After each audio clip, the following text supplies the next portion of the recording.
E aí pessoal, tudo bem? Boa noite, Fernando Paiva aqui, segunda-feira, são 8h15 da noite e eu estou começando uma live falando sobre um tema muito delicado, que é contraproposta, né? Como é que isso pode te ajudar numa tomada de decisão e principalmente em te dar um nível de satisfação maior aí na tua carreira. Eu vou dar três pontos, eu vou comentar, na verdade, sobre três pontos que podem fazer toda a diferença na hora de você negociar uma contraproposta.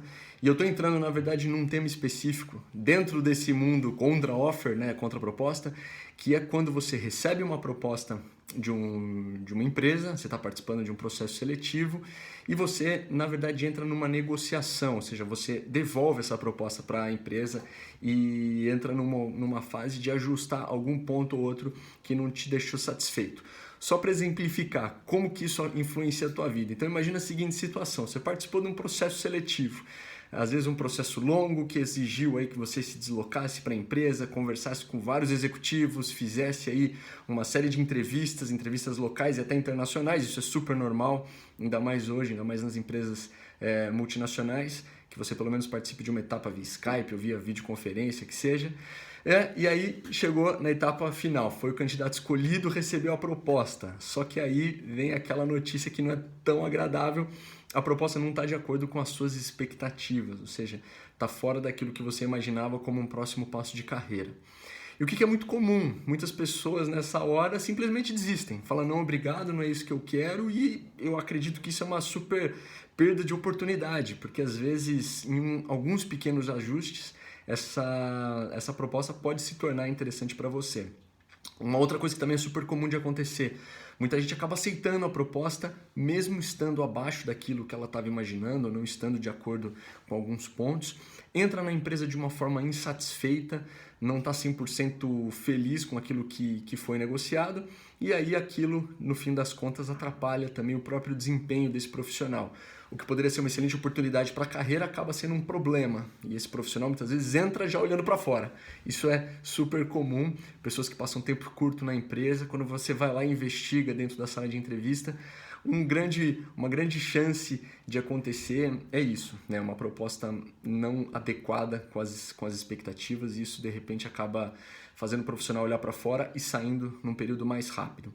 Eu tô aqui justamente para te ajudar. Se você receber uma proposta como essa, que não está 100% adequada com as suas expectativas, você pode muito bem devolver e fazer uma contraproposta, solicitar uma contraproposta, ou pelo menos solicitar uma revisão dessa proposta. Só que um detalhe muito importante, e é isso que eu quero deixar quem está aí acompanhando muito ligado. Em primeiro lugar, é uma negociação.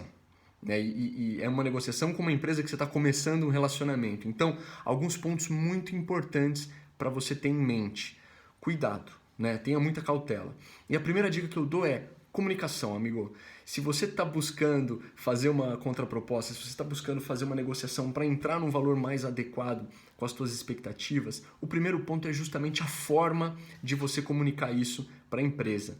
Não mande mensagens, não mande um e-mail extremamente gigantesco e informe tudo aquilo. Faça uma conversa. Se você puder fazer uma ligação, ótimo. Se você puder ir pessoalmente na empresa para comunicar isso daí, melhor ainda. E comunicar o que, Fernando? Minha segunda dica também é justamente sobre a estrutura. Faça uma preparação prévia. Inclusive uma grande recomendação que eu fiz na semana passada, quando eu falei sobre pretensão salarial, foi você ter a sua pretensão salarial muito clara. E pretensão salarial não significa simplesmente ter um número em mente. Inclusive, eu não recomendo que você tenha um número em mente, porque isso varia muito, né? Todo mundo sabe que a tua expectativa de uma remuneração para uma empresa X com uma determinada característica é totalmente diferente de uma empresa Y com outra característica. O que é importante de você ter claro na sua pretensão salarial é sobre os componentes que fazem parte da tua remuneração. É o salário fixo, claro, mas é também a remuneração variável, o teu bônus, é aquilo que você tem de benefícios, os benefícios financeiros e não financeiros. É um carro da empresa, eventualmente, é um plano de saúde diferenciado que inclui membros da sua família, que tem custos, não tem custos, enfim. Tem uma série de elementos que tem que ser colocados dentro de um planejamento muito bem feito. E na hora que você recebe uma proposta, fica fácil de você poder comparar. E é esse um outro ponto que é muito importante. Na hora de você fazer essa comparação, avalia quais desses pontos estão de acordo com as suas expectativas, quais não estão. E uma vez que você conseguiu listar isso daí de uma forma clara, já entra na parte da comunicação. Mencione isso de uma forma clara, comunique isso de uma forma clara. Olha, aquele ponto, a remuneração fixa, não foi adequado com a minha expectativa, ou não foi um aumento adequado com aquilo que eu estava esperando, de uma forma sempre muito clara, muito direta e muito objetiva. E falando também sobre comunicação, uma dica muito importante. Sempre faça o contato com quem você está trocando figurinhas, ou seja, com a pessoa que está sendo o seu ponto focal dentro da empresa. Por exemplo, para facilitar isso tudo, se foi o gerente de RH que te fez a proposta, por exemplo, na hora de você negociar, você vai falar com o gerente de RH. Não, pelo amor de Deus, não passe por cima dele para falar com o diretor, achando que isso vai resolver com maior facilidade. Não fale com o diretor-geral da área, ou com o presidente, ou com quem quer que não seja essa pessoa com quem você já está em contato. Parece que isso é um detalhe, parece que é alguma coisa muito simples, e eu até entendo que às vezes pode parecer que essa pessoa não vai ter poder para fazer alguma alteração dentro dessa proposta. E pode ser até que seja verdade em algumas situações, mas o mais importante é que você envolva essa pessoa e que essa pessoa comunique internamente e faça toda a movimentação lá dentro. Se por um acaso você tem bom contato, por exemplo, com o diretor financeiro, e você quiser fazer uma conversa com ele, o que é muito importante? Faça a conversa com o diretor se você já tem uma proximidade, por exemplo, mas comente, olha, estou tendo contato com o, João, que é o gerente de RH. João, falei com o diretor financeiro porque ele é um amigo meu, uma pessoa que eu já conheço, porém meu contato ainda é com você. Isso é fundamental para que você não estrague o relacionamento. E essa cautela que eu estou dizendo é justamente por isso. Não estraga um relacionamento com uma possível futura empregadora sua e que você, espero eu, vai construir um relacionamento de longo prazo, né? Então, esse ponto é muito importante. Quando você colocar esses seus pontos, né, dentro da sua remuneração, da sua pretensão e fazendo comparação com a sua proposta, além de você listar aquilo que eventualmente não está de acordo com as suas expectativas, qual que é uma outra sugestão minha? Faça alguma concessão. A gente está falando de uma etapa que é uma negociação. E como uma boa negociação que os dois lados entendam que os dois estão ganhando, não é um que está fazendo só as concessões para o outro sair ganhando. Os dois estão eventualmente fazendo concessões para que os dois se sintam contentes com essa nova situação. Então o mais importante não é só você fazer as concessões, mas também mostrar que você está fazendo isso, né? Isso é um ponto fundamental. E mais do que isso, na hora que você estiver listando todos esses pontos, comunicando de uma forma clara o que não ficou de acordo com as suas expectativas, o que eventualmente não ficou, mas você está deixando para lá, isso não é um problema, é a hora de você entrar dando sugestões. E é exatamente esse o tema que eu queria abordar hoje. Quais as sugestões que você pode dar, que muitas vezes as pessoas não pensam, né? As empresas às vezes vão receber isso com excelentes olhos, né? Ou seja, vão receber isso de uma forma muito, muito feliz, muito grata, porque isso pode ajudar com que a empresa flexibilize a sua proposta, faça uma proposta mais atrativa para você, sem aumentar o custo dela ou sem criar problemas internos. O que eu quero falar rapidamente aqui é o seguinte, né, e até o tema que eu quis abordar, falar de uma contraproposta sem mencionar a remuneração e os benefícios básicos, porque isso daí é fácil, né? Se você de repente recebe uma proposta que não está adequada, o que é a primeira coisa que você pode sugerir? Um salário maior ou algum benefício que eventualmente você não tenha e gostaria de ter. Isso é muito delicado pelo seguinte: em algumas empresas existe uma política de remuneração muito rígida. Você não pode entrar numa posição em que a tua remuneração vai ser muito diferente de seus pares. Então, nesse lado, às vezes as empresas realmente não vão poder mudar naquele ponto. E quando fala de benefícios, aí entra num lado um pouco mais delicado, que são as políticas. Principalmente quando a gente fala política de bônus ou política de carro ou de alguns outros benefícios mais estruturados, previdência privada ou alguns stock options ou alguma coisa nesse sentido. É muito difícil fazer alguma alteração numa coisa que é normal para todo mundo. Eu tive um caso recente de uma contratação que eu conduzi em que o diretor ele já estava numa remuneração variável na outra empresa bem atrativa e dentro dessa nova empresa todos os outros diretores ao redor do mundo que estavam nesse mesmo nível, né, já estavam numa remuneração até inferior do que foi oferecido para ele. Então realmente, infelizmente, essa empresa não pôde flexibilizar mais porque chegou no limite da política, né? Então esse é um ponto importante de ter em mente. E nessas horas, quais são esses tais 3 pontos que eu acho super importantes de você ter em mente, né? E que de repente podem ajudar na hora de uma negociação. Muitas empresas não têm isso tão bem estruturado e poucas pessoas também fazem esse tipo de solicitação. O primeiro é a inclusão de um hiring bônus, ou conhecido como luva, que é aquela remuneração dada logo na entrada do profissional. O que significa o hiring bônus na prática? Muitas vezes ele compensa uma eventual perda do profissional numa outra empresa. Como assim? Se o executivo está numa empresa e para ele ser elegível ao bônus, a remuneração variável do final de ano, ele tem que cumprir o ano todo. E vamos supor que ele receba uma proposta agora, no meio do ano, em julho, e se ele decidir sair da empresa agora, todo o bônus que ele tinha direito a esse ano, ele acaba perdendo. Para compensar essa perda, a empresa muitas vezes oferece um bônus de entrada, para que no final do ano, né, no total cash que ele vai ter naquele ano, ele tenha uma remuneração pelo menos adequada. Ou ainda quando esse profissional está fazendo alguma mudança. Eu tenho um caso de um cliente que inclusive hoje está no sul do Brasil, ele está prestes a se mudar de casa e nessa mudança provavelmente ele vai acabar tendo que pagar aquela multa de quebra de contrato, de aluguel. Essa multa de quebra de contrato, ou seja, esses valores que vão acabar sendo o custo de uma mudança, são compensados por um hiring bônus. Isso muitas vezes não é um custo tão alto para a empresa na hora de fazer uma contratação. Então é um ponto excelente de você sugerir numa hora de uma contraproposta. O segundo ponto inclui justamente isso que está sendo compensado com o hiring bônus, que é uma ajuda de custo.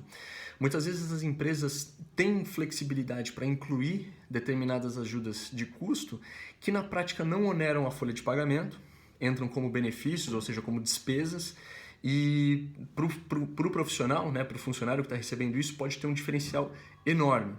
Então, de repente, liste algumas ajudas de custo que para você vão fazer sentido. Como, por exemplo, se você está mudando de cidade, uma ajuda de custo nos primeiros meses no aluguel ou que a empresa reembolse as custas de um hotel ou que pague as suas despesas de mudança. Isso é super comum e super bem aceito pela empresa. Ou ainda que a empresa te pague um curso de inglês ou uma pós-graduação que você esteja fazendo naquele momento.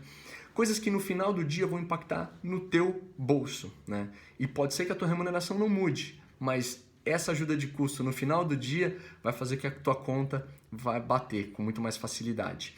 E o terceiro ponto, e o mais importante desses todos que eu estou listando aqui, isso realmente é um grande diferencial, é uma dica aí que vale muito para a sua carreira, é você pedir uma reavaliação dessa tua proposta depois de alguns meses. Como assim? Você está aceitando uma proposta, você está assinando um contrato, os dois lados estão no escuro, concorda? A empresa não sabe se você vai conseguir desempenhar da mesma forma que você já desempenhou no passado, afinal de contas é uma nova empresa, talvez um novo segmento, novos colegas, novas interações. Então a empresa está fazendo uma aposta em você ao fazer essa proposta. E você também está fazendo uma aposta na empresa, afinal de contas você não sabe como é que vai ser o seu desempenho lá dentro. Então o que é legal você fazer?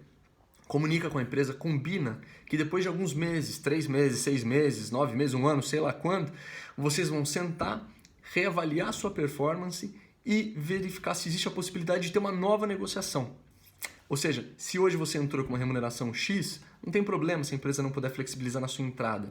Mas daqui a alguns meses, se você tiver um bom desempenho, eu tenho certeza que você vai com certeza ter o interesse, né, de ter um excelente desempenho para poder fazer essa negociação.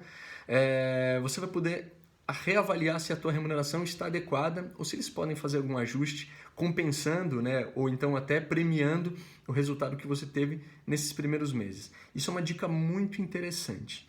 Então, tudo isso entra na parte que eu estava falando de sugestões. Só recapitulando muito rápido, você recebeu uma proposta, não está 100% de acordo com aquilo que você está buscando? Não tem problema, fica tranquilo, converse com a sua empresa, preferencialmente presencialmente, face a face, faz toda a diferença. Se não for possível, o telefone ajuda muito bem. Não via e-mail, não via mensagem, muito menos via WhatsApp ou qualquer outra coisa assim. Então fez essa comunicação com a pessoa com quem você está em contato, respeitando a hierarquia, né? Ou seja, por mais que você imagine que esse profissional pode não ter todo o poder para tomar decisão, certamente ele vai ficar muito responsável por isso e pode te ajudar nessas movimentações internas. Comunique quais os pontos de uma forma clara e objetiva que você não ficou contente, né, que essa proposta não atendeu às suas expectativas.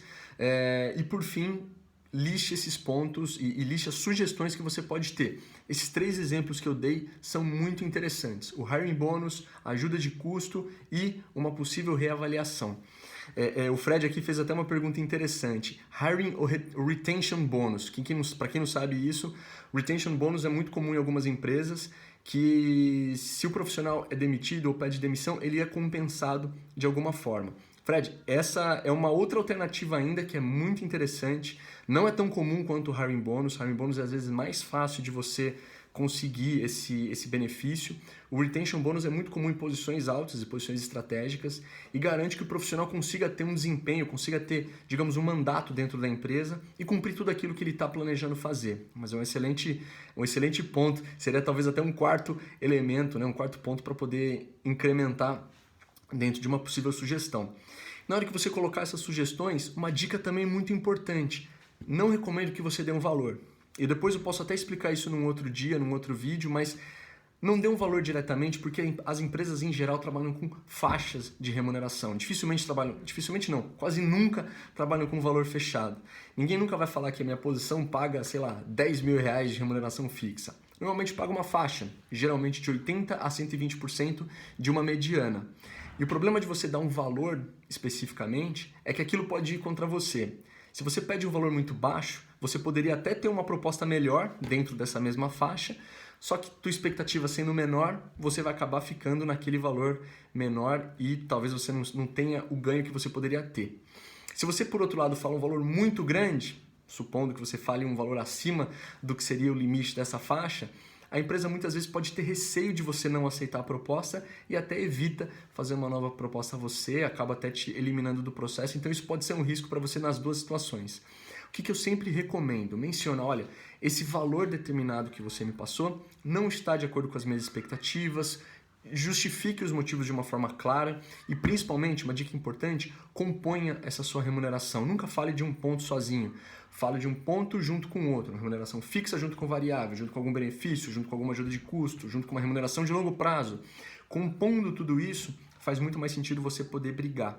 E na hora de brigar, fala, poxa, eu gostaria muito de ter uma reavaliação nesse ponto, sempre reforçando o seu interesse, a forma que você ficou contente de ter sido o candidato escolhido. Afinal de contas, é um relacionamento que você está iniciando. Espero que isso consiga te ajudar, seja numa proposta externa ou até numa proposta interna. Se de repente você for promovido, a Patrícia me mandou uma mensagem agora há pouco comentando isso, que ela foi promovida, teve um aumento interno, mas não estava de acordo com as expectativas dela. Quem sabe isso pode servir, ou poderia ter servido na época que ela recebeu a proposta, quem sabe ela consiga fazer uma reavaliação junto ao chefe dela, à área de recursos humanos, e ela consiga ter uma remuneração mais adequada, e isso certamente pode gerar uma qualidade de vida muito maior e um desempenho muito melhor do profissional na empresa. Beleza, pessoal? Espero que vocês tenham gostado, espero que essas dúvidas tenham sido esclarecidas. Se vocês tiverem mais dúvidas, não tem problema nenhum, me mandem e-mail. Meu e-mail é contato@fernandopaivacoach.com.br ou me mandem um direct aqui pelo Instagram mesmo. Valeu, pessoal, um grande abraço, boa noite.